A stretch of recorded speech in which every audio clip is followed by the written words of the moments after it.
അസ്സലാമു അലൈക്കും വറഹ്മത്തുള്ളാഹി വബറകാതുഹു. അൽഹംദുലില്ലാഹില്ലദി അല്ലമ ബിൽ ഖലം അല്ലമൽ ഇൻസാന മാ ലം യഅലം വസ്സലാത്തു വസ്സലാമു അലാ അഷ്റഫുൽ മുർസലീൻ വഅലാ ആലിഹി വഅസ്ഹാബിഹി അജ്മഈൻ അമ്മാ ബഅദ്. അഊദു ബില്ലാഹി മിനശ് ശൈത്വാനിർ റജീം. യാ അയ്യുഹല്ലദീന ആമനുത്തഖുല്ലാഹ ഹഖ്ക തുഖാതിഹി വലാ തമൂതുന്ന ഇല്ലാ വഅൻതും മുസ്ലിമൂൻ. സ്നേഹധരണീയരായ സഹോദരങ്ങളെ, സഹോദരികളെ, സർവ്വലോക രക്ഷിതാവായ അള്ളാഹുവിനെ സൂക്ഷിക്കണേ എന്ന് സംസാരിക്കുന്ന എന്നോടും കേൾക്കുന്ന നിങ്ങളോടും വളരെയധികം സ്നേഹത്തോടുകൂടെ ഓർമ്മപ്പെടുത്തുകയാണ്, ഉപദേശിക്കുകയാണ്. അള്ളാഹുവിൻ്റെ അപാരമായ അനുഗ്രഹത്താൽ വിശുദ്ധ ഖുർആനിൻ്റെ തഫ്സീർ പഠിക്കുന്ന ക്ലാസ്സിലാണ് നമ്മളെല്ലാവരും ഒരുമിച്ചിരിക്കുന്നത്. അള്ളാഹു നമ്മളിൽ നിന്ന് ഖബൂൽ ചെയ്യുമാറാകട്ടെ. വിശുദ്ധ ഖുർആനിലെ 23-ാമത്തെ അധ്യായം സൂറത്തുൽ മുഅ്മിനൂനാണ് നമ്മൾ പഠിച്ചുകൊണ്ടിരിക്കുന്നത്. 3-ാമത്തെ ക്ലാസ്സാണ് ഇന്നത്തെ ക്ലാസ്. 1-ാമത്തെ ക്ലാസ് ഖുർആൻ പഠനത്തിൻ്റെ ആവശ്യകതയും തഫ്സീർ പഠനത്തിൻ്റെ പ്രാധാന്യവുമൊക്കെയാണ് നമ്മൾ ചർച്ച ചെയ്തത്. അതോടൊപ്പം തന്നെ സൂറത്തുൽ മുഅ്മിനൂൻ എന്ന അധ്യായത്തിൻ്റെ പ്രത്യേകത, ആ അധ്യായം അവതീർണമായ മക്കയുമായി ബന്ധപ്പെട്ട, മക്കിയായ സൂറത്തുകളുമായി ബന്ധപ്പെട്ട, മദനിയുമായി ബന്ധപ്പെട്ട ഏതാനും ചില വിശദീകരണങ്ങളൊക്കെ 1-ാമത്തെ ക്ലാസ്സിൽ നമ്മൾ മനസ്സിലാക്കി. ഈ അധ്യായത്തിലെ ആദ്യത്തെ 3 ആയത്തുകൾ ഖദ് അഫ്ലഹൽ മുഅ്മിനൂൻ അല്ലദീന ഹും ഫീ സ്വലാത്തിഹിം ഖാശിഊൻ വല്ലദീന ഹും അനിൽ ലഅവി മുഅരിദൂൻ. ഈ 3 ആയത്തുകളാണ് 1-ാമത്തെ ക്ലാസ്സിൽ നമ്മൾ ചർച്ച ചെയ്തത്. അല്ലാഹു സുബ്ഹാനഹു വ തആല വിജയം വരിക്കുന്ന, വിജയം നേടുന്ന വിശ്വാസികളെ നമുക്ക് വർണ്ണിച്ചു തരികയാണ്. ആരൊക്കെയാണ് അവർ? അവരവരുടെ നമസ്കാരത്തിൽ ഭക്തി കാണിക്കുന്നവരാണ്. അതോടൊപ്പം തന്നെ അനാവശ്യമായ കാര്യങ്ങളിൽ നിന്ന് അകന്നു നിൽക്കുന്നവരാണ്, വിട്ടു നിൽക്കുന്നവരാണ്. ഈ 2 കാര്യങ്ങൾ നമ്മൾ മനസ്സിലാക്കി. ഇന്ന് നമ്മൾ അതിൻ്റെ തൊട്ടുപിറകെ അള്ളാഹു എണ്ണിപ്പറയുന്ന ഏതാനും ചില കാര്യങ്ങൾ കൂടെയാണ് വിശദീകരിക്കുന്നത്. 4 മുതൽ 7-ാമത്തെ ആയത്ത് വരെയുള്ള ഭാഗങ്ങളാണ് ഇൻഷാ അല്ലാഹ് നമ്മൾ ഇന്ന് ചർച്ച ചെയ്യാൻ ഉദ്ദേശിക്കുന്നത്. അഊദു ബില്ലാഹി മിനശ് ശൈത്വാനിർ റജീം. നമുക്കിന്ന് പഠിക്കാനുള്ള 4-ാമത്തെ ആയത്ത് വല്ലദീന ഹും ലിസ്സകാതി ഫാഇലൂൻ, വല്ലദീന ഹും ലിസ്സകാതി ഫാഇലൂൻ. ഇതാണ് 4-ാമത്തെ ആയത്ത്. എന്താണ് ആയത്തിൻ്റെ അർത്ഥം? വല്ലദീനഹും, വല്ലദീന യാതൊരു കൂട്ടരും, ഹും അവർ, നമുക്കറിയാവുന്ന വാചകമാണ്. ഹും അവർ, ഹുവ അവൻ, ഹിയ അവൾ, ഹും അവർ. വല്ലദീന യാതൊരു കൂട്ടരും, ഹും അവർ, ലിസ്സകാത്തി, ലിസ്സകാത്തി സകാത്തിനെ ഫാഇലൂൻ നിർവഹിക്കുന്നവരാണ്. ഫാഇലൂൻ നിർവഹിക്കുന്നവരാണ്. അപ്പം എന്താണ് ഈ ആയത്തിൻ്റെ അർത്ഥം? നമ്മൾ പറയുന്നത് വിജയം വരിക്കുന്ന വിശ്വാസികളുടെ അടയാളങ്ങളാണ്. അള്ളാഹു പറഞ്ഞു ഖദ് അഫ്ലഹൽ മുഅ്മിനൂൻ, മുഅ്മിനുകളായ ആളുകൾ തീർച്ചയായും വിജയിച്ചിട്ടുണ്ട്. അവരാരാ? അവരവരുടെ നമസ്കാരത്തിൽ ഭക്തി കാണിക്കുന്ന ആൾക്കാരാണ്. അവർ അനാവശ്യ കാര്യങ്ങളിൽ നിന്ന് അകന്നു നിൽക്കുന്നവരാണ്. അതോടൊപ്പം തന്നെ വല്ലദീനഹും ലിസ്സകാതി ഫാഇലൂൻ, അവർ സകാത്ത് നൽകുന്നവരാണ്, സകാത്ത് കൊടുക്കുന്ന ആളുകളാണ്. സകാത്ത് അല്ലാഹു സുബ്ഹാനഹു വ തആല കൽപ്പിച്ചതുപോലെ അതനുസരിച്ച് പ്രവർത്തിക്കുന്ന ആളുകളാണ് എന്നതാണ് അല്ലാഹു ഇവിടെ വിജയം വരിക്കുന്ന വിശ്വാസികളുടെ ഗുണമായി കൊണ്ട് പറയുന്നത്. അപ്പം എന്താണ് ഈ ആയത്തുമായി ബന്ധപ്പെട്ട് വിശ്വാസികൾ എന്ന നിലയിൽ നമ്മൾ മനസ്സിലാക്കേണ്ടത്? നമ്മൾ ആദ്യം ഒരു പ്രധാനപ്പെട്ട പോയിന്റ് ഇവിടെ മനസ്സിലാക്കേണ്ടത്, നമ്മൾ പറഞ്ഞു ഈ അധ്യായം മക്കിയായ സൂറത്താണ്, മക്കയിൽ അവതീർണമായ സൂറത്താണ്. മക്കയിൽ അവതീർണമായ സൂറത്തിൽ സാധാരണ രീതിയിൽ ചർച്ച ചെയ്യുന്ന വിഷയം ഏതാണ്? അത് അഖീദയുമായി ബന്ധപ്പെട്ട വിഷയമാണ്. കർമ്മശാസ്ത്ര വിഷയങ്ങൾ പലതും കടന്നു വന്നത് അതെവിടെയാണ്? അത് മദീനയിലാണ് എന്ന് നമ്മൾ മനസ്സിലാക്കിയിട്ടുണ്ട്. അതുകൊണ്ട് തന്നെയാണ് മഹാനായ ഇബ്നു കത്തീർ റഹ്മത്തുള്ളാഹി അലൈഹി അദ്ദേഹം ഈ ആയത്തിന് വിശദീകരണം കൊടുക്കുമ്പോൾ അദ്ദേഹം പറഞ്ഞു, അൽ അക്തറൂന അല അന്നൽ മുറാദ ബിസ്സകാത്തി ഹഉന സകാത്തുൽ അംവാൽ മഅ അന്ന ഹാദിഹിൽ ആയ മഅ അന്ന ഹിൽ ആയത മക്കിയ വഇന്നമാ ഫുരിളത്തി സകാത്തു ബിൽ മദീന ഫീ സനതി സിൻതൈനി മിനൽ ഹിജ്റ. എന്താ അദ്ദേഹം പറയുന്നത്? ഈ ആയത്ത് ഇത് മക്കിയായ സൂറത്താണല്ലോ, അതുകൊണ്ട് തന്നെ ഇവിടെ സക്കാത്ത് കൊണ്ട് ഉദ്ദേശിക്കുന്നത് മഹാഭൂരിപക്ഷം മുഫസ്സിറുകളും പറഞ്ഞത് അത് മാലുമായി ബന്ധപ്പെട്ട സമ്പത്തുമായി ബന്ധപ്പെട്ട സക്കാത്താണ്. എന്നാൽ ഒരു അഭിപ്രായം അദ്ദേഹം ഇവിടെ പറയുകയാണ്. എന്താണ് ആ അഭിപ്രായം കൊണ്ട് അദ്ദേഹം ഉദ്ദേശിക്കുന്നത്? അയ്യകൂനൽ മുറാദു ബിസ്സകാത്തി ഹഉന സകാത്തൻ നഫ്സി മിനശ്ശിർകി വദ്ദനസ്. അതാണ് അദ്ദേഹം നൽകുന്ന ഒരു വിശദീകരണം. യഥാർത്ഥത്തിൽ ഈ ആയത്ത് കൊണ്ട് അർത്ഥമാക്കുന്ന എന്താ? സക്കാത്ത് കൊടുക്കുന്ന ആൾക്കാർ. സക്കാത്ത് എന്ന് പറഞ്ഞാൽ എന്താണ്? നമുക്കറിയാം, സമ്പത്തുമായി ബന്ധപ്പെട്ട വിഷയമാണ്. എന്നാൽ ഇബ്നു കത്തീർ റഹ്മത്തുള്ളാഹി അലൈഹിയുടെ ഒരു അഭിപ്രായം എന്താണ്? ഇവിടെ സക്കാത്ത് കൊണ്ട് ഉദ്ദേശിക്കുന്നത്, സക്കാത്ത് എന്ന് പറഞ്ഞാൽ മാനസികമായ വിശുദ്ധി വരിക്കുന്ന ആളുകൾ, മാനസികമായി ശുദ്ധി നേടുന്ന ആളുകൾ, അവർ വിജയിച്ചിരിക്കുന്നു എന്ന ഒരു അർത്ഥം കൂടെ ഷിർക്കിൽ നിന്ന്, അതേപോലെ തന്നെ മോശമായ കാര്യങ്ങളിൽ നിന്നൊക്കെ അകന്ന് നിന്ന് ആത്മീയമായ വിശുദ്ധി പ്രാപിക്കുന്ന ആളുകൾ വിജയം വരിച്ചിരിക്കുന്നു എന്നൊരർത്ഥം കൂടെ ഇതിനുണ്ട് എന്ന് മഹാനായ ഇബ്നു കത്തീർ റഹ്മത്തുള്ളാഹി അലൈഹി രേഖപ്പെടുത്തിയത് നമുക്ക് കാണാൻ സാധിക്കും. എന്നാൽ ഇബ്നു കത്തീർ റഹ്മത്തുള്ളാഹി അലൈഹി നൽകിയ ആ അഭിപ്രായമല്ല മഹാഭൂരിപക്ഷം പണ്ഡിതന്മാരും നൽകിയിട്ടുള്ളത്. ഇബ്നു കത്തീർ റഹ്മത്തുള്ളാഹി അലൈഹി രണ്ടഭിപ്രായം പറഞ്ഞിട്ടുണ്ട്. ഇവിടെ ഉദ്ദേശിക്കുന്നത് സക്കാത്ത് തന്നെയാണ്, സാമ്പത്തികമായ സമ്പത്തുമായി ബന്ധപ്പെട്ട സക്കാത്ത് തന്നെയാണ് എന്നാണ് മറ്റുള്ള മുഫസ്സിറുകളുടെ തഫ്സീറുകളിൽ നിന്ന് നമുക്ക് വായിച്ചെടുക്കാൻ സാധിക്കുന്നത്. ഒരു അഭിപ്രായം ഇവിടെ ആര് പറഞ്ഞു? ഇബ്നു കത്തീർ റഹ്മത്തുള്ളാഹി അലൈഹി നൽകിയെന്ന് മാത്രം. മഹാനായ ഇമാം തൊബരി റഹ്മത്തുള്ളാഹി അലൈഹി അദ്ദേഹം തൻ്റെ തഫ്സീറിൽ ഭൂരിപക്ഷ മുഫസ്സിറുകളുടെ അഭിപ്രായ പ്രകാരം ഇത് നിർബന്ധ സക്കാത്തിനെയാണ് സൂചിപ്പിക്കുന്നത് എന്ന് വിശദീകരിച്ചത് കാണാൻ സാധിക്കും. അദ്ദേഹം പറഞ്ഞത് ഫാഇലുൻ വല്ലദീനഹും ലിസ്സകാത്തി ഫാഇലുൻ എന്നാണല്ലോ പറഞ്ഞത്. ഫാഇലുൻ എന്ന് പറഞ്ഞാൽ പ്രവർത്തിക്കുന്നവർ എന്ന് പ്രയോഗിച്ചത് സക്കാത്ത് നൽകുക ഒരു കർമ്മമായതുകൊണ്ടാണ് എന്ന് ഇമാം തൊബരി റഹ്മത്തുള്ളാഹി അലൈഹി രേഖപ്പെടുത്തിയത് കാണാൻ സാധിക്കും. അപ്പം എന്ത് തന്നെയായാലും രണ്ട് അർത്ഥം പറഞ്ഞാലും അതിലെന്തില്ല, പ്രശ്നമില്ല. ഒരാത്മീയമായ വിശുദ്ധി നേടുന്ന ഒരാൾ, അയാൾ വിജയിച്ചിട്ടുണ്ട്. ഖദ് അഫ്ലഹ മൻ സക്കാഹ, ഹൃദയത്തെ ശുദ്ധമാക്കിയവൻ, അതിനെ പരിശുദ്ധമാക്കിയവൻ വിജയിച്ചു. അല്ലേ? സൂറത്തിൽ അള്ളാഹു നമ്മളെ പഠിപ്പിച്ച കാര്യമാണ്. അതാണ് ഇബ്നു കത്തീർ റഹ്മത്തുള്ളാഹി അലൈഹി നൽകിയ ഒരു വിശദീകരണം അതാണ്. എന്നാൽ അദ്ദേഹം തന്നെ സക്കാത്തുൽ മാൽ അതാണ് എന്ന് അദ്ദേഹം തന്നെ വിശദീകരിച്ചിട്ടുണ്ട്, മറ്റ് മുഫസ്സിറുകളും പറഞ്ഞിട്ടുണ്ട്. അപ്പം നമ്മളതിൽ കൺഫ്യൂഷൻ ആകേണ്ട ആവശ്യമില്ല. സ്വാഭാവികമായും ചില ആളുകൾ ചിന്തിക്കും, ഇത് മക്കിയായ സൂറത്താണല്ലോ, അപ്പം അതുകൊണ്ട് എങ്ങനെയാണ് ഇതിൽ സക്കാത്ത് വന്നത്, സക്കാത്ത് പിൽക്കാലഘട്ടത്തിലല്ലേ എന്നൊക്കെ ചിന്തിക്കുന്ന ആളുകളുണ്ട്. അവിടെ നമ്മൾ മനസ്സിലാക്കേണ്ടത്, മക്കിയായ സൂറത്തിൽ തന്നെ എന്തുണ്ടാകാം? മദീനയിൽ അവതീർണമായ ആയത്തുകൾ ഉണ്ടാകാം. മദീനയിൽ അവതീർണമായ ആയത്തുകൾ മക്കിയായ സൂറത്തുകളിൽ കടന്നു വന്നിട്ടുണ്ടാകാം. പൂർണ്ണമായി ആദ്യം മുതൽ അവസാനം വരെ ഒരു സൂറത്തിൽ എല്ലാ ആയത്തുകളും മക്കിയാണ് അല്ലെങ്കിൽ മദനിയാണ് എന്നർത്ഥമില്ല. അങ്ങനെയും സംഭവിക്കാം. മറ്റു ചില ആയത്തുകളൊക്കെ എന്ത് ചെയ്യാം, മദീനയിൽ അവതീർണമായതൊക്കെ കടന്നു വന്നത് തഫ്സീറുകൾ പരിശോധിക്കുമ്പോൾ നമുക്ക് കാണാൻ സാധിക്കും. അപ്പോൾ ചുരുക്കത്തിൽ അല്ലാഹു സുബ്ഹാനഹു വ തആല ഈ ആയത്തിലൂടെ പറയുന്നത് വല്ലദീനഹും ലിസ്സകാത്തി ഫാഇലൂൻ, ആരാണ് അവർ? വിജയിക്കുന്ന ആളുകൾ ആരാ? അവരുടെ ഒരു ഗുണം എന്താണ്? അവർ സക്കാത്ത് കൊടുക്കുന്ന ആൾക്കാരാണ്, സക്കാത്ത് കൃത്യമായി നൽകുന്ന ആളുകളാണ്. സഹോദരങ്ങളെ, സഹോദരികളെ, ഇസ്ലാമിൽ നമസ്കാരം പോലെ നിർബന്ധമായൊരു ഇബാദത്താണ് സക്കാത്ത് എന്ന് നമുക്ക് എല്ലാവർക്കും അതറിയാം. ബുനിയൽ ഇസ്ലാമു അലാ ഖംസിൻ, നബി സല്ലല്ലാഹു അലൈഹി വസല്ലമ പറഞ്ഞു, ഇസ്ലാം എന്ന് പറഞ്ഞാൽ 5 തൂണുകളിൽ നിർമ്മിതമാണ്.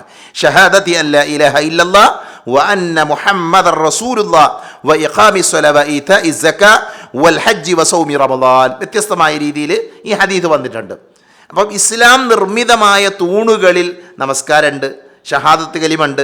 അതേപോലെ തന്നെ അതിലെ ഒരു തൂണാണ് ഏത്? സക്കാത്ത് എന്നുള്ളത്. സക്കാത്ത് കൊടുക്കുക എന്നുള്ളത് നിർബന്ധമായ കാര്യമാണ്. സക്കാത്ത് കൊടുക്കുക എന്നുള്ളത് ഇസ്ലാം നിർബന്ധമായി കൽപ്പിച്ച കാര്യമാണ്. അത് നമ്മൾ അതേ രീതിയിൽ തന്നെ എന്ത് ചെയ്യണം, മനസ്സിലാക്കണം. ഇന്നല്ലദീന ആമനൂ വ അമിലുസ് സ്വാലിഹാത്തി വ അഖാമുസ് സ്വലാത്ത വ ആതുസ് സക്കാ. നോക്കൂ, നിങ്ങൾ അല്ലാഹു പറയുന്നത്, വിശ്വസിക്കുകയും സൽക്കർമ്മങ്ങൾ പ്രവർത്തിക്കുകയും നമസ്കാരം മുറപ്രകാരം നിർവഹിക്കുകയും സക്കാത്ത് കൊടുക്കുകയും ചെയ്യുന്ന ആളുകൾക്ക് അവർക്ക് അവരുടെ റബ്ബിൻ്റെ അടുക്കൽ എന്തുണ്ട്? അവർക്ക് വലിയ പ്രതിഫലമുണ്ട്. അവർ ദുഃഖിക്കേണ്ടി വരികയില്ല, അവർക്ക് പ്രയാസമുണ്ടാകേണ്ടി വരികയില്ല, അവർ വേദനിക്കേണ്ടി വരികയില്ല എന്നൊക്കെ അള്ളാഹു പഠിപ്പിക്കുന്നത് സൂറത്തുൽ ബഖറയിൽ കാണാൻ പറ്റും. അപ്പം നമസ്കാരം, ഇന്നല്ലദീന ആമനു, വിശ്വാസം സ്വീകരിച്ചവർ, വ അമിലു സ്വാലിഹാത്തി, സൽക്കർമ്മം പ്രവർത്തിച്ചവർ, വ അഖാമുസ്സലാത്ത വ ആതുസ്സക്കാ, നമസ്കരിക്കുകയും നമസ്കാരം നിലനിർത്തുകയും സകാത്ത് കൊടുക്കുകയും ചെയ്ത ആൾക്ക് ലഹും അജ്റുഹും ഇൻദ റബ്ബിഹിം, അല്ലാഹുവിന്റെ അടുക്കൽ അവർക്ക് വമ്പിച്ച പ്രതിഫലമുണ്ട്. വലാ ഖൗഫുൻ അലൈഹിം വലാ ഹും യഹ്സനൂൻ, അവർക്ക് യാതൊന്നും ഭയപ്പെടേണ്ടതില്ല, അവർ ദുഃഖിക്കേണ്ടി വരികയുമില്ല എന്ന് അള്ളാഹു പഠിപ്പിച്ചത് കാണാൻ സാധിക്കും. അപ്പോൾ സക്കാത്ത് എന്താണ്? നിർബന്ധമായ ദാനമാണ്. ഓരോ വിശ്വാസിയും നിർബന്ധമായും കൊടുക്കേണ്ട ദാനമാണ്. ഞാൻ അടിവരയിട്ട് പറയുന്നു, ഓരോ വിശ്വാസിയും. അപ്പോൾ അവിടെ ഒരു പ്രശ്നമുണ്ട്. സക്കാത്ത് നിർബന്ധമാണ്, ഓരോ വിശ്വാസിക്കും നിർബന്ധമാണോ? അതെ. എങ്ങനെയുള്ള വിശ്വാസികൾക്ക്? സക്കാത്ത് കൊടുക്കാൻ ബാധ്യതപ്പെട്ട ഓരോ വിശ്വാസി എന്ത് ചെയ്യണം? സക്കാത്ത് കൊടുക്കണം. സക്കാത്ത് കൊടുക്കാൻ നിർബന്ധപ്പെട്ട ഓരോ വിശ്വാസി എന്ത് ചെയ്യണം? സക്കാത്ത് കൊടുക്കണം. അതിലാർക്കും ഈ അളവില്ല. എന്നാൽ സക്കാത്ത് കൊടുക്കാൻ ബാധ്യതപ്പെട്ട ആളുകൾ ആരാണ്? ഇൻഷാ അല്ലാഹ് നമുക്കത് മനസ്സിലാക്കാം. സക്കാത്ത് എന്ന പദത്തിന് യഥാർത്ഥത്തിൽ ഭാഷാർത്ഥം സിയാദത്ത്, വർദ്ധനവ്, വികാസം, ശുദ്ധീകരണം, ഇതൊക്കെയാണ് അതിൻ്റെ അർത്ഥം. സക്കാത്ത് എന്ന പദം ഇപ്പം തസ്കിയത്തുൻ നഫ്സ്, മാനസികമായ ശുദ്ധി, അല്ലേ? ആ രീതിയിൽ നമുക്ക് പറയാം. അതേപോലെ തന്നെ വർദ്ധനവ് എന്നതിന് അർത്ഥമുണ്ട്. കർമ്മശാസ്ത്രപരമായി പണ്ഡിതന്മാർ പറഞ്ഞത് വഫീ ഈതാഇ സക്കാ അത്തഅബ്ബുദു ലില്ലാഹി തആല ബിഇഖ്റാജി ജുസ്ഇൻ വാജിബിൻ ശർഅൻ ഫീ മാലിൻ മുഅയ്യനിൻ ലിത്വാഇഫത്തിൻ ഔ ജിഹത്തിൻ മഖ്സൂസ എന്ന് ചില പണ്ഡിതന്മാർ അതിന് നൽകിയ നിർവചനം കാണാൻ സാധിക്കും. എന്താ പറഞ്ഞതിൻ്റെ അർത്ഥം? എന്താ? അള്ളാഹുവിനുള്ളൊരു ഇബാദത്ത് എന്ന നിലയിൽ നിർണിതമായ ചില സമ്പത്തുകളിൽ നിന്ന് നിർബന്ധമായും നിർണിതവുമായ ഒരു വിഹിതം നിർണിതമായ അവകാശികൾക്ക് നൽകുന്നതിനെയാണ് സക്കാത്ത് എന്ന് പറയുന്നത്. കൺഫ്യൂഷൻ ആകണ്ട. നമ്മുടെ സമ്പത്തിൽ നിന്ന് ഒരു നിശ്ചിതമായ സമ്പത്ത് നമുക്കുണ്ടെങ്കിൽ ആ നിശ്ചിതമായ സമ്പത്തിൽ നിന്ന് ഒരു നിശ്ചിതമായ ഒരു ചെറിയ വിഹിതം അർഹതപ്പെട്ട നിർണയിക്കപ്പെട്ട ചില ആളുകൾക്ക് നമ്മൾ നൽകുന്നതാണെന്ത്? സക്കാത്ത് എന്നതുകൊണ്ട് അർത്ഥമാക്കുന്നത്.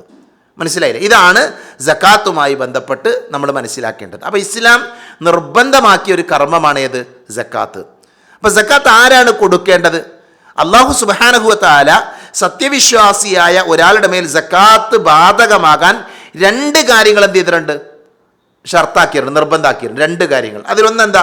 ഒന്ന്, അയാളുടെ കൈവശം സക്കാത്ത് ബാധകമാകാനുള്ള പരിധി അഥവാ നിസാബ് ഉണ്ടായിരിക്കണം. നിസാബ് എത്തണം. ഒരാൾ സക്കാത്ത് കൊടുക്കണമെങ്കിൽ അയാൾ ആരായിരിക്കണം? അയാളുടെ കയ്യിൽ സക്കാത്ത് കൊടുക്കേണ്ട ഒരു നിസാബുണ്ട്, ഒരു കണക്കുണ്ട്. ആ കണക്കനുസരിച്ചുള്ള സമ്പത്ത്, അത് കൃഷിയാകാം, സമ്പത്താകാം, സ്വർണമാകാം, കന്നുകാലികളാകാം, നിധിയാകാം, ഇങ്ങനെ എന്താകട്ടെ, ആ നിസാബ് എത്തിയാൽ അയാൾ എന്ത് ചെയ്യണം? അയാൾ സക്കാത്ത് കൊടുക്കണം. രണ്ടാമത്തെ എന്താ? നിസാബുണ്ട് എന്ന് മാത്രമല്ല, ആ നിസാബിന് ഹൗല് തികയണം, ഒരു വർഷം പൂർത്തിയാകണം. എന്താണ് നിസാബ്? എത്രയാണ്? 595 ഗ്രാം വെള്ളിക്ക് തത്തുല്യമായ കറൻസിയോ കച്ചവട വസ്തുവോ ഒരാളുടെ പക്കലുണ്ടെങ്കിൽ അയാളുടെ കയ്യിൽ നിസാബ് എത്തി എന്നതിൻ്റെ അർത്ഥം. 595 ഗ്രാം വെള്ളിക്ക് തുല്യമായ, പിന്നെ അതിന് സമാനമായ കറൻസി അല്ലെങ്കിൽ കച്ചവട വസ്തു ഒരാളുടെ കയ്യിലുണ്ടെങ്കിൽ അയാളുടെ കയ്യിൽ അത് ഒരു വർഷം തികയുന്ന, ഒരു വർഷം പൂർത്തിയാകുന്നുണ്ട് എങ്കിൽ അയാൾ എന്ത് ചെയ്യണം? അതിന് സക്കാത്ത് കൊടുക്കണം. മനസ്സിലായില്ല? അപ്പോൾ ആരാ സക്കാത്ത് കൊടുക്കേണ്ടത്? നിസാബ് എത്തിയ ആളാണ്, ഹൗല് പൂർത്തീകരിച്ച ആളാണ്. ഈ ആളുകളാണ് എന്ത് ചെയ്യേണ്ടത്? സക്കാത്ത് കൊടുക്കേണ്ടത്. വളരെ വിശാലമായി പഠിക്കേണ്ട വിഷയമാണ്. നമ്മൾ തഫ്സീർ പഠനത്തിൽ അത് മാത്രം എടുത്തു പോവുക സാധ്യമല്ല. നമ്മൾ ആ വിഷയങ്ങൾ എന്ത് ചെയ്യണം? നമ്മൾ പ്രത്യേകം പഠിക്കണമെന്ന് സാന്ദർഭികമായി ഓർമ്മപ്പെടുത്താൻ. ഇവിടെ ഒരു പ്രത്യേകമായി ഓർമ്മപ്പെടുത്താനുള്ളൊരു കാര്യം, ഈ അധ്യായത്തിലെ ഈ ആയത്ത് നമ്മൾ വായിച്ചു പോകുമ്പോൾ നമ്മുടെ മനസ്സിലുണ്ടാകേണ്ട ഒരു ചിന്ത എന്താ പറയുക? അള്ളാഹു നിർബന്ധമാക്കിയ സക്കാത്ത് നമ്മൾ കൊടുക്കണം.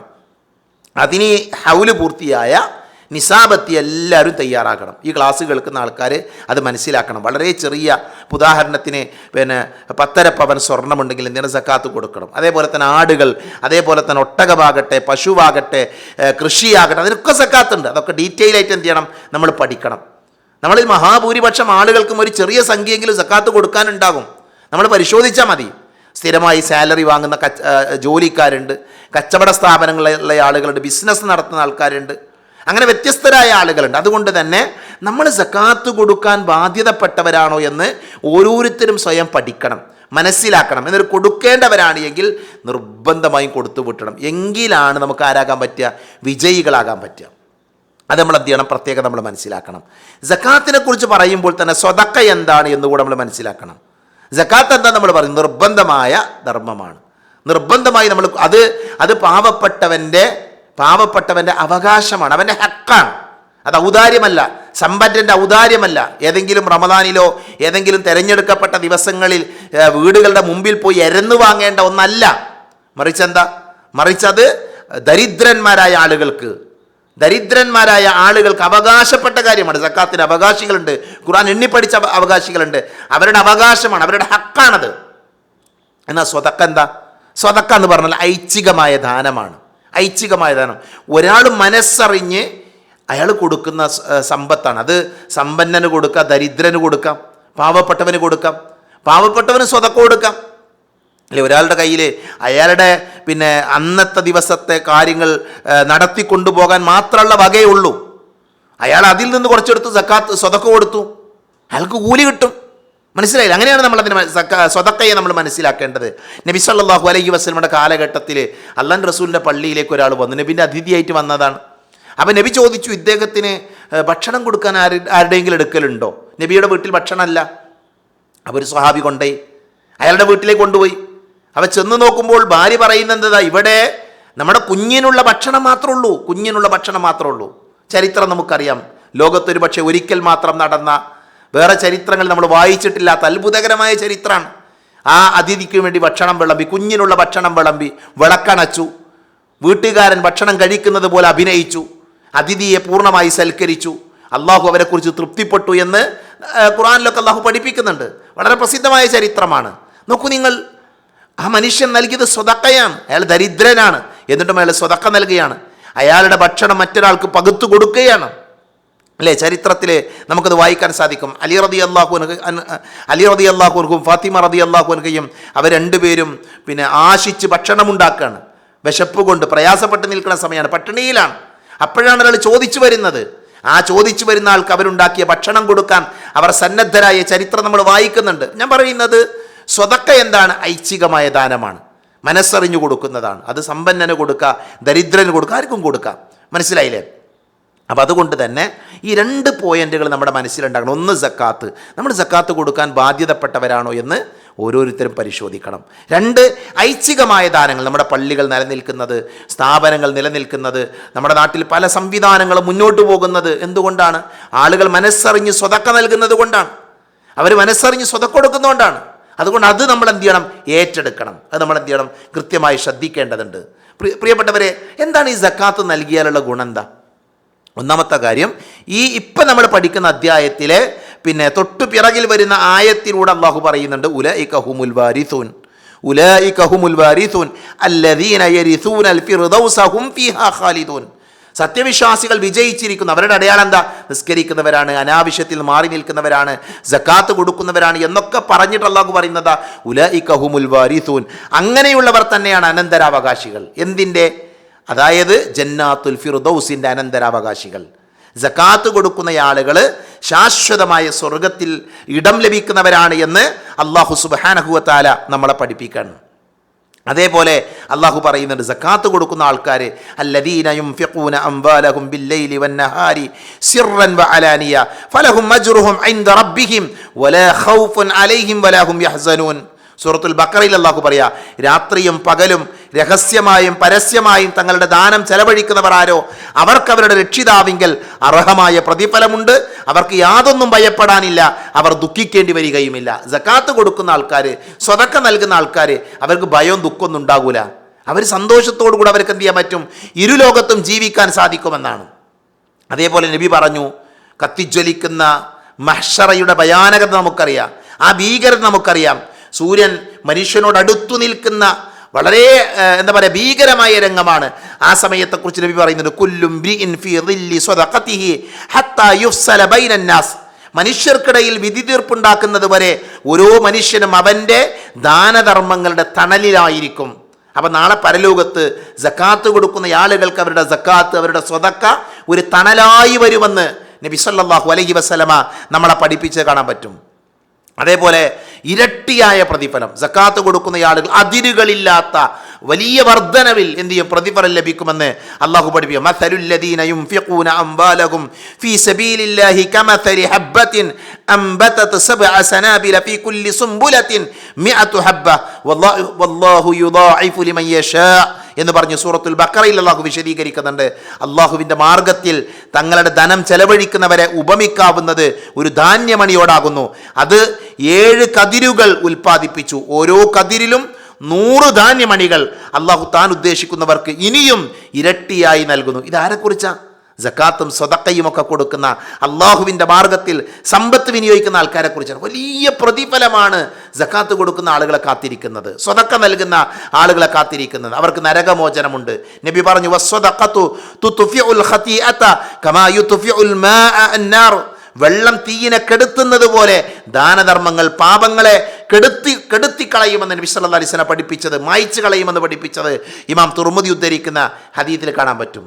സ്വർഗത്തിൽ പ്രത്യേകമായ കവാടണ്ടവർക്ക്. സക്കാത്ത് വമൻ കാന മിൻ അഹ്ലി സ്വദഖതി ദുഇയ മിൻ ബാബി സ്വദഖ. സ്വതക്ക നൽകുന്ന ആളുകളെ അവരെ ബാബു സ്വതക്കയിലൂടെ പ്രത്യേകമായി എന്ത് ചെയ്യും, അവരെ ക്ഷണിക്കുമെന്ന് നബി സല്ലല്ലാഹു അലൈഹി വസല്ലം പഠിപ്പിച്ചിട്ടുണ്ട്. അപ്പോൾ ഞാനിത് പറയാൻ കാരണം, സക്കാത്തിനെയും സ്വതക്കയും നിസാരമായി കാണരുത്. അത് ഗൗരവത്തോടു കൂടെ, ചെറുതാണെങ്കിലും എല്ലാ ദിവസവും സ്വതക്ക കൊടുക്കുന്ന ഒരു സ്വഭാവമൊക്കെ നമ്മൾ ഉണ്ടാക്കിയത്, ചെറുതാണെങ്കിലും. അതേപോലെ തന്നെ ഓരോ വർഷവും കണക്കനുസരിച്ച് സക്കാത്ത് കൊടുക്കുന്ന ആൾക്കാരാകണം. ഇനി സക്കാത്ത് കൊടുത്തിട്ടില്ലെങ്കിലോ? നബി പറഞ്ഞ ഹദീത്തുകളിൽ കാണാം, സമ്പത്ത് കനൽ കട്ടകളാക്കി ശരീരത്തിൽ ചൂടുവെക്കും. നമ്മളുണ്ടാക്കിയ സമ്പത്ത്, നമ്മൾ സക്കാത്ത് കൊടുക്കാതെ നമ്മൾ ഉണ്ടാക്കി വെച്ച സമ്പത്തിന് അതൊക്കെ ചൂടാക്കിയിട്ട് എന്ത് ചെയ്യും, കനൽ കട്ടകളായി നമ്മളെ ചൂടുവെക്കുമെന്ന് നബി സല്ലല്ലാഹു അലൈഹി വസല്ലം പഠിപ്പിച്ച സ്വഹീഹായ ഹദീത്തിൽ കാണാൻ പറ്റും. അതേപോലെ അവൻ്റെ കഴുത്തിൽ പാമ്പായി അവൻ്റെ സമ്പത്ത് അവനെ ചുറ്റിക്കെട്ടുന്ന അവസ്ഥ വരുമെന്ന് ഹദീത്തുകളിൽ വന്നിട്ടുണ്ട്. വളർത്തു മൃഗങ്ങൾ നമ്മളെ ചവിട്ടി മതിക്കുന്ന അവസ്ഥകൾ ഉണ്ടാകുമെന്ന് പറഞ്ഞിട്ടുണ്ട്. ഖബറിലെ ശിക്ഷയുണ്ടാകുമെന്ന് പറഞ്ഞിട്ടുണ്ട്. ശാപം ലഭിക്കുമെന്ന് പറഞ്ഞിട്ടുണ്ട്. നാശമുണ്ടാകും എന്നൊക്കെ നബി സല്ലല്ലാഹു അലൈഹി വസല്ലമ പഠിപ്പിച്ചത് കാണാൻ പറ്റും. അതുകൊണ്ട് പ്രിയപ്പെട്ടവരെ, വല്ലദീനഹും ലിസ്സകാത്തി ഫാഇലൂൻ എന്ന ആയത്ത് കേട്ടുപോകുമ്പോൾ, പഠിച്ചു പോകുമ്പോൾ മനസ്സിൽ എന്ത് ചെയ്യണം, ചിന്ത ഉണ്ടാകണം. പടച്ചോനെ, ഇത് ഞാൻ കൊടുക്കേണ്ടതാണെങ്കിൽ കൊടുക്കും. ഞാൻ സ്വതക്ക നൽകുന്ന, സക്കാത്ത് കൊടുക്കുന്ന ആളുകളുടെ കൂട്ടത്തിൽ ഞാൻ ഉണ്ടാകും.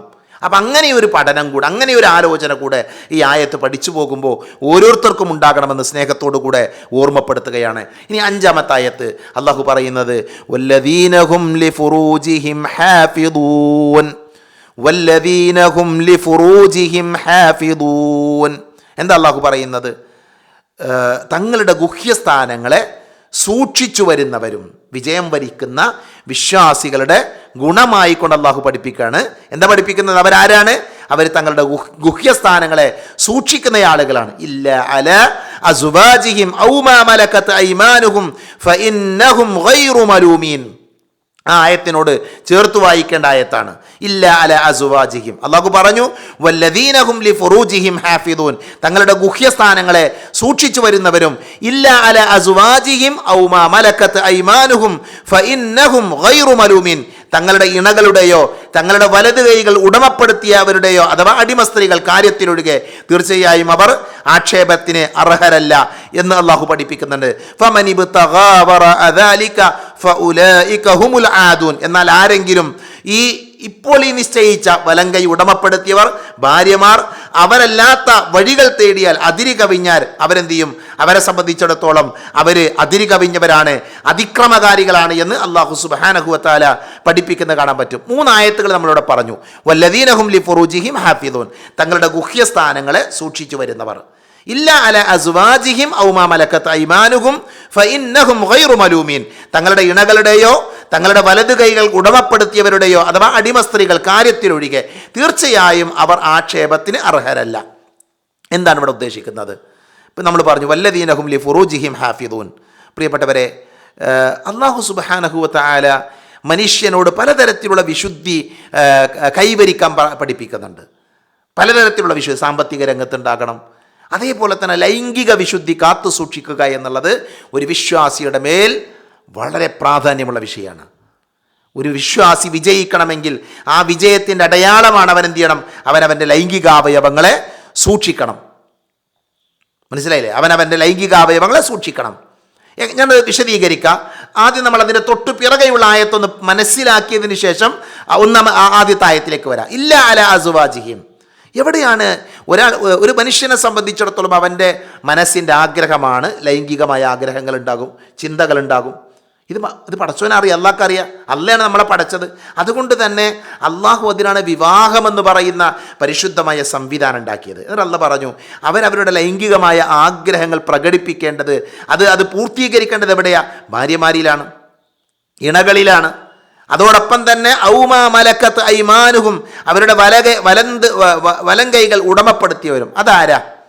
അതാരാണ് ഈ വലങ്കൈ ഉടമപ്പെടുത്തിയ ആളുകൾ എന്ന് പറഞ്ഞാൽ ആരാണ്? പ്രിയപ്പെട്ടവരെ, അവിടെ നമ്മൾ പ്രത്യേകം മനസ്സിലാക്കണം, യുദ്ധത്തിൽ തടവുകാരാക്കപ്പെട്ട് ഭരണാധികാരി മുഖേന സൈനികർക്ക് വിഭജിച്ച് നൽകപ്പെട്ട സ്ത്രീകളുമായിട്ട് എന്ത് ചെയ്യുക? വിവാഹ കരാർ, നിക്കാഹ് കൂടാതെ തന്നെ ബന്ധപ്പെടാൻ എന്തുണ്ട്? ആ കാലഘട്ടത്തിൽ അനുവാദമുണ്ട്. അത് വളരെ വിശാലമായൊരു വിഷയമാണ്, വളരെ ആഴത്തിൽ പഠിക്കേണ്ട, ചർച്ച ചെയ്യേണ്ട വിഷയമാണ്. അതിലൊരുപാട് വിഷയങ്ങൾ ചർച്ച ചെയ്യാറുണ്ട്. നമ്മുടെ സമയം കുറവാണ്. നമ്മൾ മനസ്സിലാക്കേണ്ടത്, അള്ളാഹ് പറയാണ്, നമ്മുടെ ഭാര്യമാരുമായിക്കൊണ്ട് എന്ത് ചെയ്യുക? ശാരീരിക ബന്ധത്തിൽ ഏർപ്പെടാം. അതോടൊപ്പം തന്നെ പുരുഷന്മാരെ സംബന്ധിച്ചിടത്തോളം വലങ്കൈ ഉടമപ്പെടുത്തിയ ആളുകൾ അതാരാണ്? അത് യുദ്ധത്തിൽ തടവുകാരാക്കപ്പെട്ട വനിതകളുണ്ടാകും, സ്ത്രീകളുണ്ടാകും. അവരെ ഭരണാധികാരി എന്ത് ചെയ്യും? വിഭജിച്ച് നൽകും. ആ വിഭജിച്ച് നൽകുമ്പോൾ ലഭിക്കുന്ന ആളുകൾ അവരുമായിക്കൊണ്ട് എന്ത് ചെയ്യുക? വിവാഹമില്ലാതെ തന്നെ അവർക്ക് എന്ത് ചെയ്യുക? ബന്ധം സ്ഥാപിക്കാൻ സാധിക്കും. എന്നാൽ പരിശുദ്ധ ഇസ്ലാം ഇതിന് എന്ത് ചെയ്യുന്നുണ്ട്? കൃത്യമായ നിബന്ധനകൾ വെച്ചിട്ടുണ്ട്. അത് നമ്മൾ പ്രത്യേകം മനസ്സിലാക്കണം. കൃത്യമായ അവരടിമ സ്ത്രീയാണ്. ആ യുദ്ധത്തിൽ പിടികൂടുന്ന അടിമ സ്ത്രീയെ അവരുടെ പൂർണ്ണമായ ചുമതല ആർക്കാണോ അവരെ ലഭിക്കുന്നത് അയാൾക്കാണ്. അയാളുടെ കീഴിലാണ് അവളുള്ളത്, അയാളുടെ സംരക്ഷണത്തിലാണ് അവളുള്ളത്. അവളുമായിക്കൊണ്ട് ബന്ധം സ്ഥാപിക്കണം നിർബന്ധമല്ല, ബന്ധം സ്ഥാപിക്കാൻ അനുവാദമുണ്ട്. അത് കുറ്റമല്ല, ആക്ഷേപമല്ല എന്ന് ഖുർആൻ പഠിപ്പിക്കുകയാണ്, വിശുദ്ധ ഖുർആൻ പറയാണ്. അപ്പോൾ ഒരു അടിമ സ്ത്രീയുമായി ബന്ധം സ്ഥാപിക്കണമെങ്കിൽ ചില നിബന്ധനകളുണ്ട്. ആ നിബന്ധന എന്താ? ഒന്ന്, ആ അടിമ സ്ത്രീ മറ്റൊരാളുടെ ഉടമസ്ഥതയിലോ വിവാഹത്തിലോ ആയിരിക്കരുത്. വേറൊരാളുടെ ഭാര്യയാണെങ്കിൽ പറ്റൂല. വേറൊരാളുടെ ഉടമസ്ഥതയിലാണ് എങ്കിൽ എന്ത് ചെയ്യാൻ പറ്റില്ല? ആ അടിമ സ്ത്രീകളുമായി അത്തരത്തിലുള്ള ബന്ധങ്ങൾ പാടില്ല. ഇനി അവരുമായി ബന്ധം പുലർത്തിയാൽ അവരുടെ സംരക്ഷണം, ഭക്ഷണം, വസ്ത്രം എന്നിവ പൂർണ്ണമായും യജമാനൻ്റെ ബാധ്യതയാണ്, അയാളുടെ ബാധ്യതയാണ്. അതുകൊണ്ടാണ് അയാൾക്ക് എന്ത് ചെയ്യുന്നത്? അയാൾക്ക് നൽകുന്നത്, അയാളുടെ ഉത്തരവാദിത്തത്തിൽപ്പെട്ടയാളാണ്. ഇനി അവരിൽ കുട്ടികൾ ഉണ്ടാവുകയാണ് എങ്കിൽ, കുട്ടി ജനിച്ചാൽ ആ സ്ത്രീക്ക് ഉമ്മുൽ വലത്, ഹദീസിൽ വന്ന വളരെ വിശാലമായൊരു മേഖലയാണ് ഉമ്മുൽ വലത്, കുട്ടിയുടെ ഉമ്മ എന്ന പദവിക്ക് അവരർഹയാകും. അതോടുകൂടെ എന്ത് ചെയ്യാൻ പറ്റും? അവളെ വിൽക്കാനോ കൈമാറാനോ യജമാനന് അവകാശമില്ല. യജമാനന്റെ മരണത്തോടുകൂടെ അവൾ സ്വതന്ത്രയായി മാറുകയും ജനിച്ച കുട്ടി സ്വതന്ത്രനായി മാറുകയും ചെയ്യും. ഞാൻ പറഞ്ഞു, ഇതൊരു വളരെ ഡീറ്റെയിൽ ആയി പഠിക്കേണ്ട ഒരു വിഷയമാണ്. ബഹുമാന്യനായ അബ്ദുൽ ജബ്ബാർ മദീനി ഹഫിളഹുല്ലാ അദ്ദേഹം അടിമത്തവുമായി ബന്ധപ്പെട്ട വളരെ വിശാലമായൊരു ക്ലാസ് എടുത്തിട്ടുണ്ട്. സാധിക്കുന്ന ആളുകൾ ആ ക്ലാസ് കേൾക്കണം, സാധിക്കുന്ന ആൾക്കാർ ആ ക്ലാസ് കേൾക്കണമെന്ന് ഈ സന്ദർഭത്തിൽ സാന്ദർഭികമായി ഓർമ്മപ്പെടുത്താണ്. അപ്പം ഞാൻ പറഞ്ഞതെന്ന് വെച്ചാൽ, അള്ളാഹു പറയുന്നത് നമ്മൾ എന്ത് ചെയ്യണം? നമ്മുടെ ജീവിതത്തിൽ നമ്മൾ വിജയികളാകണമെങ്കിൽ വല്ലദീനഹും ലി ഫുറൂജിഹിം ഹാഫിദൂൻ, അവരവരുടെ ഗുഹ്യസ്ഥാനങ്ങളെ സൂക്ഷിക്കുന്ന ആൾക്കാരാണ്, ലൈംഗിക വിശുദ്ധി കാത്തു സൂക്ഷിക്കുന്ന ആൾക്കാരാണ്. അവരുടെ ലൈംഗികമായ ആഗ്രഹങ്ങൾ അവരെവിടെ പ്രകടിപ്പിക്കുക? ഈ കാലഘട്ടത്തിൽ ഭാര്യമാരുടെ അടുത്ത് മാത്രം, അതേ വഴിയുള്ളൂ. എന്നാൽ മുൻകാലഘട്ടങ്ങളിൽ എന്തുണ്ടായിരുന്നു? വലങ്കൈ ഉടമപ്പെടുത്തിയ പൂർണ്ണ ചുമതലയുള്ള അടിമകളുണ്ട്. അവരുടെ അടുക്കൽ അത് അനുവദനീയമായിരുന്നു, അത് ആക്ഷേപാർഹമല്ല എന്ന് ഖുർആൻ പഠിപ്പിച്ചു. ഇത് വിട്ടിട്ടുള്ളൊരു വഴി ഒരാൾ സ്വീകരിച്ചാൽ അവൻ അതിക്രമിയാണ്, അവൻ തെറ്റ് ചെയ്യുന്ന ആളാണ് എന്നാണ് അള്ളാഹു പഠിപ്പിക്കുന്നത്. അപ്പം ഈ ആയത്ത് നമുക്ക് പറഞ്ഞു തരുന്ന പാഠെന്താ? ഒന്ന്, ജീവിതത്തിൽ ലൈംഗിക വിശുദ്ധി കാത്തു സൂക്ഷിക്കണം. ആ ലൈംഗിക വിശുദ്ധി കാത്തു സൂക്ഷിക്കാനുള്ള വഴി എന്താ? ഒന്ന്, വിവാഹമാണ്. ഒരു പെൺകുട്ടിയെ പ്രായപൂർത്തി എത്തിയ ഒരാൾ, അപ്പോൾ നബി വിവാഹം കഴിക്കാൻ പറഞ്ഞു. അങ്ങനെ വിവാഹം കഴിച്ച് നമ്മുടെ ജീവിതത്തിലേക്ക് വരുന്ന ഇണയുമായിട്ട് എന്ത് ചെയ്യുക? ശാരീരിക ബന്ധത്തിൽ ഏർപ്പെടാം. അത് വിശുദ്ധമായ വഴിയാണ്. അതേപോലെ തന്നെ രണ്ടാമത്തെ വഴി എന്ന് നമ്മൾ പറഞ്ഞു, ഔമ മലക്കത്ത് ഐമാനുക്കും, വലത് കൈകൾ ഉടമപ്പെടുത്തിയവർ ആരാണെന്ന് പറഞ്ഞു? പഴയ യുദ്ധങ്ങളിൽ തടവുകാരായി പിടിക്കപ്പെടുകയും പിന്നീട് നിയമപരമായി ഉടമസ്ഥതയിലാകും ചെയ്യുന്ന സ്ത്രീകൾ, അവരുമായി കൊണ്ട് എന്ത് ചെയ്യുക? ശാരീരിക ബന്ധത്തിൽ ഏർപ്പെടാൻ അനുവാദമുണ്ട്. അത്തരമൊരു വഴി സ്വീകരിക്കുന്ന ആളുകൾ ഈ ആയത്തിൻ്റെ പരിധിയുടെ പുറത്തല്ല, അവർ സൂക്ഷ്മത പാലിക്കുന്ന ആൾക്കാരാണ്, അവർ തോന്നിവാസികളല്ല എന്നാണ് ഈ ആയത്ത് പഠിപ്പിക്കുന്നത്. മനസ്സിലായില്ലേ? മഹാനായ ഇബ്നു കത്തീർ റഹ്മത്തുള്ളാഹി അലൈഹി പറയുന്നത്, ഈ ആയത്തുകളെ വിശദീകരിച്ചു അദ്ദേഹം പറയുന്നത്, അള്ളാഹു അനുവദിച്ച മാർഗങ്ങളിലൂടെ മാത്രം തങ്ങളുടെ ലൈംഗിക വികാരങ്ങൾ പൂർത്തീകരിക്കുന്നവരാണ് ഉത്തമരായ വിശ്വാസികൾ. എന്നിട്ട് അദ്ദേഹം പറഞ്ഞു, വ്യഭിചാരം, സ്വവർഗരതി തുടങ്ങിയ എല്ലാ തരം അനാചാരങ്ങളിൽ നിന്നും വിശ്വാസികളായ ആളുകൾ വിട്ടുനിൽക്കും. അതവരുടെ ഗുണമാണ്. ഇമാം തൊബരി പറഞ്ഞത്, അള്ളാഹു നിഷിദ്ധമാക്കിയ അഥവാ ഹറാമാക്കിയ എല്ലാത്തരം ലൈംഗിക ബന്ധങ്ങളിൽ നിന്നും തങ്ങളെ തന്നെ നിയന്ത്രിച്ചു നിർത്തുന്നവരാണ് ഈ വല്ലദീനഹും ലിഫുറൂജിഹിം ഹാഫിദു എന്ന് പറഞ്ഞാൽ. ഇമാം മറ്റു മുഫസ്സിറുകളും ഇതിന് സമാനമായ അഭിപ്രായങ്ങൾ രേഖപ്പെടുത്തിയിട്ടുണ്ട്. അതുകൊണ്ട് പ്രിയപ്പെട്ടവരെ, ഈ ആയത്ത് നമുക്ക് നൽകുന്ന ഗുണപാഠം എന്താ പറയുക? ഒന്ന്, ചാരിത്ര ശുദ്ധി കാത്തു സൂക്ഷിക്കൽ ഇസ്ലാമിൽ വളരെ പ്രാധാന്യമുള്ള വിഷയമാണ്. സമൂഹത്തിൽ ധാർമ്മികത നിലനിർത്താൻ ലൈംഗിക അച്ചടക്കം അനിവാര്യമാണ്. അത് ഇസ്ലാമിൻ്റെ നിയമമാണ്. വല തഖറബു സിന, നിങ്ങൾ വ്യഭിചാരത്തോട് അടുക്കരുത്. വ്യഭിചരിക്കരുത് എന്നല്ല, വ്യഭിചാരത്തോട് അടുക്കരുത്. അതേപോലെ തന്നെ അവിഹിതമായ ബന്ധങ്ങളുണ്ട്. എത്രയോ ആയത്തുകളും ഹദീത്തുകളും ആ വിഷയത്തിൽ നമുക്ക് കാണാൻ പറ്റും. അതാണാകട്ടെ പെണ്ണാകട്ടെ, അവരവരുടെ ലൈംഗികാവയവങ്ങളെ സൂക്ഷിക്കുക എന്നുള്ളത് വിജയം വരിക്കുന്ന വിശ്വാസികളുടെ അടയാളം. അതുകൊണ്ടാണ് നബി സല്ലല്ലാഹു അലൈഹി വസല്ലം പറയുന്നുണ്ട്, ലാ യസ്നി യസ്നി ഹീന യസ്നി വഹുവ മുഅ്മിനുൻ വലാ യസ്രിഖു ഹീന യസ്രിഖു വഹുവ മുഅ്മിനുൻ വലാ യശ്റബുൽ ഖംറ ഹീന യശ്റബുഹാ വഹുവ മുഅ്മിനുൻ. മുഅ്മിനായിക്കൊണ്ട് ഒരാൾ എന്ത് ചെയ്യില്ല? വ്യഭിചരിക്കൂല. മുഅ്മിനായിക്കൊണ്ട് ഒരാൾ മോഷ്ടിക്കൂല. മുഅ്മിനായിക്കൊണ്ട് ഒരാൾ കള്ളും കുടിക്കൂല. അങ്ങനെ ഒരാൾ മദ്യപിക്കുന്നുണ്ട് എങ്കിൽ, വ്യഭിചരിക്കുന്നുണ്ട് എങ്കിൽ, അതേപോലെ തന്നെ മോഷ്ടിക്കുന്നുണ്ട് എങ്കിൽ അവനിൽ നിന്ന് ഈമാൻ ഉയർന്നു പോകുന്നതാണ്. വേറെ ഹദീത്തിലുള്ള ഒരു കുട പോലെ അവൻ്റെ മുകളിൽ ആ ഈമാന് കയറി നിൽക്കും. അവൻ ആ തിന്മകൾ ചെയ്തതിന് ശേഷം പിന്നീട് അവനിലേക്ക് വരുമെന്നൊക്കെ നബി സല്ലല്ലാഹു അലൈഹി വസല്ലം പഠിപ്പിച്ച ഹദീത്തുകൾ കാണാൻ പറ്റും. അപ്പോൾ ഒരു ഈമാനുള്ള ആൾക്കാർ ഈമാനു യസീദു വയൻഖുസ്, ഈമാൻ കൂടും കുറയും ചെയ്യും. ഈമാന് കൂടുകയും കുറയുകയും ചെയ്യും. അതുകൊണ്ട് നമ്മൾ ശ്രദ്ധിക്കണം. നമ്മുടെ കണ്ണിനെ, നമ്മുടെ കാതുകളെ, നമ്മുടെ ശരീരത്തിലെ അവയവങ്ങളൊക്കെ നമ്മൾ വിശുദ്ധരാകാൻ വേണ്ടി നമ്മൾ പരിശ്രമിക്കേണ്ടതുണ്ട്. നബി സല്ലല്ലാഹു അലൈഹി വസല്ലം പഠിപ്പിച്ച ഹദീസ് നോക്കൂ നിങ്ങൾ. ഇദാ ലഹറ സിന വരിബ ഫീ ഖറിയ, വ്യഭിചാരവും പലിശയും ഒക്കെ ഒരു ഗ്രാമത്തിൽ വ്യാപകമായാൽ നിങ്ങൾ അറിഞ്ഞോളൂ, നിങ്ങൾ മനസ്സിലാക്കിക്കോളൂ, സമൂഹത്തിൽ അള്ളാഹുവിൻ്റെ ശിക്ഷ ഇറങ്ങുന്നതാണ്. അള്ളാഹു നമ്മളെ കാത്തുരക്ഷിക്കുമാറാകട്ടെ. ഇന്നത്തെ കാലഘട്ടത്തിൻ്റെ അവസ്ഥ നമുക്കറിയാം. മഹാനായ കഅബുൽ അഹ്ബാർ റളിയല്ലാഹു അൻഹു പറയുന്നുണ്ട്, ഇദാ റഅയ്തൽ വബാഅ ഖദ് ഫശാ ഫഅലം അന്ന സിന ഖദ് ഫാ. എന്താ അദ്ദേഹം പറയുന്നത്? പകർച്ചവ്യാധികൾ പടർന്നു പിടിക്കുന്ന നീ കണ്ടാൽ വ്യഭിചാരം വ്യാപിച്ചിട്ടുണ്ട് എന്ന് നീ മനസ്സിലാക്കുക എന്ന് അദ്ദേഹം പറയുന്നത് കാണാൻ പറ്റും. എന്താ ഇന്നത്തെ അവസ്ഥ? എന്താ ഇന്ന് ലോകത്തിൻ്റെ അവസ്ഥ? എന്താണ്? വ്യാപകമായി കൊണ്ടിരിക്കുകയാണ് അശ്ലീലതകൾ. അതിങ്ങനെ പടർന്ന് പന്തലിച്ചു കൊണ്ടിരിക്കുക. അള്ളാഹു നമ്മളെ കാത്തുരക്ഷിക്കുമാറാകട്ടെ. നബി സല്ലല്ലാഹു അലൈഹി വസല്ലമയുടെ ആളുകൾ ചോദിക്കുന്ന, നബിയെ, എന്തുകൊണ്ടാണ് നബി അധികം ആൾക്കാർ നരകത്തിൽ പോകാനുള്ള കാരണം, സ്വർഗത്തിൽ പോകാനുള്ള കാരണം?